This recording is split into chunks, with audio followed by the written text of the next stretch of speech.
Hey sixth graders, today we're going to be taking a look at how we can figure out 10% of a number mentally. So let's go ahead and figure out 10% of numbers the way that we already know how to do. Remember, to find the percent of a number, what you want to do is convert it into a fraction or a decimal and then multiply. So I'm going to go ahead and go just decimal route, I suppose, for the first one. I need to find 10% of 20. I know 10%, if I shift the decimal twice, is 10 hundredths, or 1/10. I'm going to multiply that by 20.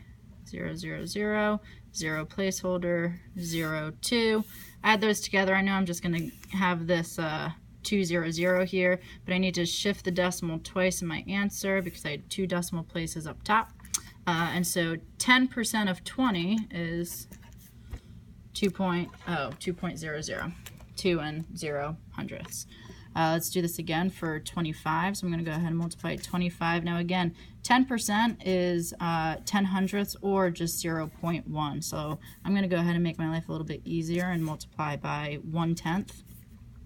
5 and 2. I have 1 decimal place, 1 decimal place. So my answer is 2 and 5/10. Now I'm already starting to notice something interesting, that my original number was 20 and my answer ends up being 2. My original number over here was 25 and my answer ends up being 2.5. So it's looking like maybe all I'm doing is shifting the decimal, but let's do a couple more just to really make sure. So again, 10% is 1/10. So let's go ahead and multiply 40 by 1/10. Again, 1 decimal place, boom, 1 decimal place. 4.0. Okay, now I'm starting to feel pretty solid about this idea that perhaps all we're doing is shifting the decimal once. And it does turn out that that is all you're doing. And let's see why. Well, if you remember, in fraction form, 10% is equal to 10 hundredths, which is equivalent to 1/10. If you're finding 1/10 of a number, of any number, if I asked you what's 1/10 of 90, well, you could set it up and multiply and, do all of the number crunching, or you can think to yourself, okay, well, if I'm finding 1/10 of something, I'm breaking it up into 10 equal pieces. That's division. Fraction bars are division symbols. We are dividing by 10. And if you boys and girls remember back to our decimals unit, when you divide by a power of 10, such as 10, 100, 1,000, all you need to do is shift your decimal. So when you divide by 10, all you're doing is shifting the decimal one time to the left. Now you're shifting it one time because there's 1 0 in 10.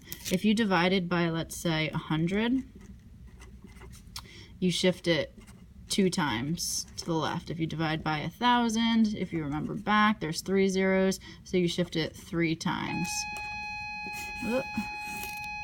Now this is not applicable in this scenario, but I'm just reminding you that we had already learned this and we're applying it here. So yes, it does turn out, if we look at these other ones, that when we're finding 10%, all you need to do is shift your decimal to the left once. So 10% is really, really nice and really easy to figure out. Let's go ahead and summarize that. What do we notice about the decimal when we're finding 10%? Now this isn't working for 20% or 50%. This is just for 10%. Well, when you find 10%, you shift the decimal to the left one time. Why do we care about this? Well, it helps us out when we have 10% of numbers, but I'm not always going to be asking you to find 10% of a number. And in the real world, oftentimes we do see 10% a lot. You can get a 10% discount, but we tend to see a lot of 20%, 30%, 40%, 50%, multiples of 10. So our 10% can help us figure out 20% really easily, because 20% is twice the amount of 10%. So if you can find 10% of a number, which we just discovered is so easy peasy, you shift the decimal once, All you need to do is take that quantity, that 10%, and multiply it by 2, and you've got 20%, and you're done.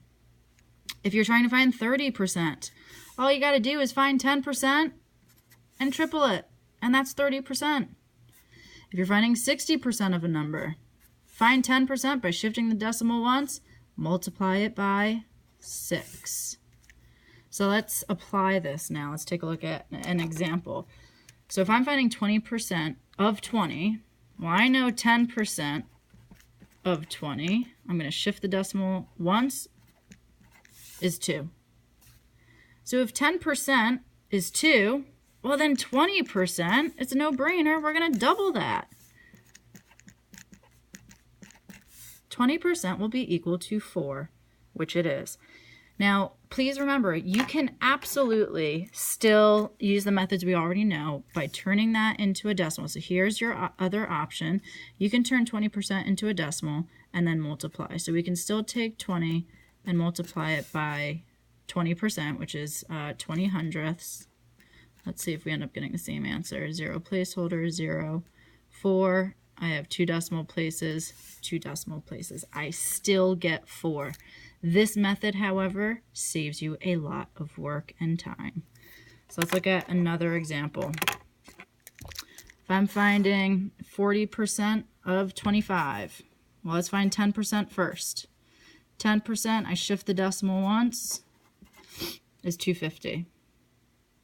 40% is 4 times that amount. So I'm going to go ahead and multiply that by 4. That gives me 10. I'm done. It's a nice mental way to use your math reasoning to be able to find percentages much quicker. Now, even when we have nastier numbers, this method still works. Let's find 10% first. 60% is a multiple of 10, so this will be a nice method for us. Shift the decimal once. That's 10%. Well, I don't want 10%, I want 60%. So let's go ahead and multiply that by 6.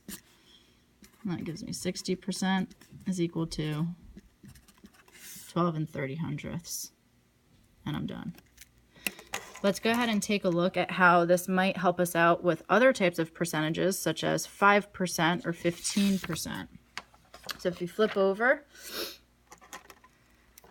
this is really helpful still because there is a really nice relationship between 5% and 10%. 5% is half of 10%. So if you're looking to find 5%, you can find your 10%, cut it in half, divide it by 2. And then we can use combinations of 5% and 10% to find things like 15% or 65%.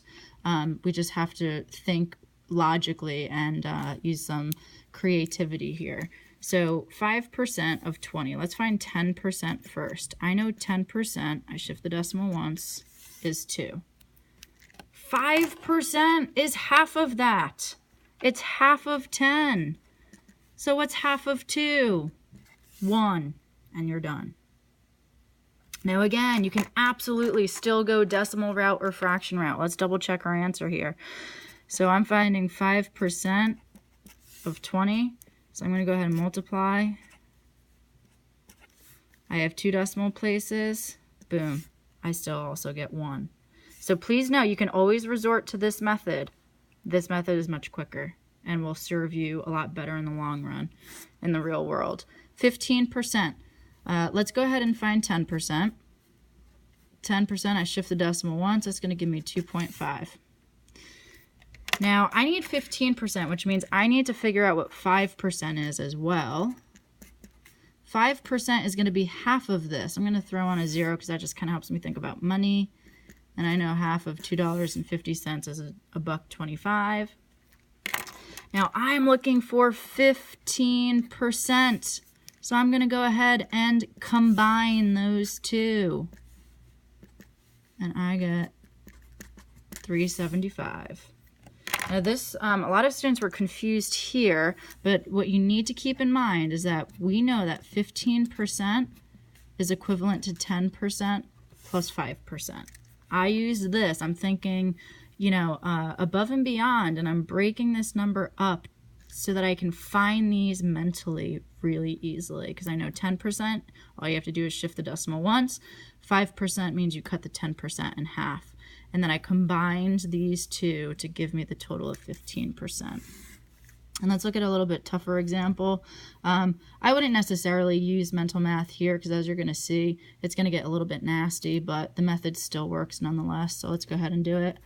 So we've got 10%. I shift the decimal once. Is 2 5/100ths. I want 65%, so let's use our 10% to at least get us up to 60%. Let's go ahead and multiply by 6. So my 60% is 12 30/100ths. Now I need to add 5% to this guy to get me my grand total of my 65%. So we need to find 5%. Well, 5% is going to be half of your 10%.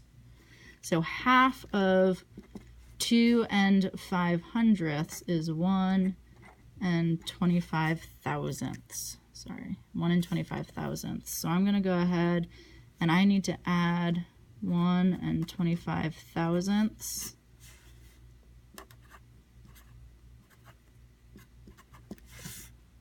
$13 325,000ths. Now again, you do not have to use this method, but in the real world, when you're finding discounts tend to be things like 30% off, 40% off. This will allow you to be able to figure out how much money you're saving without whipping out a calculator, without whipping out your cell phone, to use the calculator app to figure out how much you're saving. It's a nice mental way to get an idea of how much you'll save so you can decide whether or not you want to buy whatever item you're looking at. So hopefully this will help serve you in the future.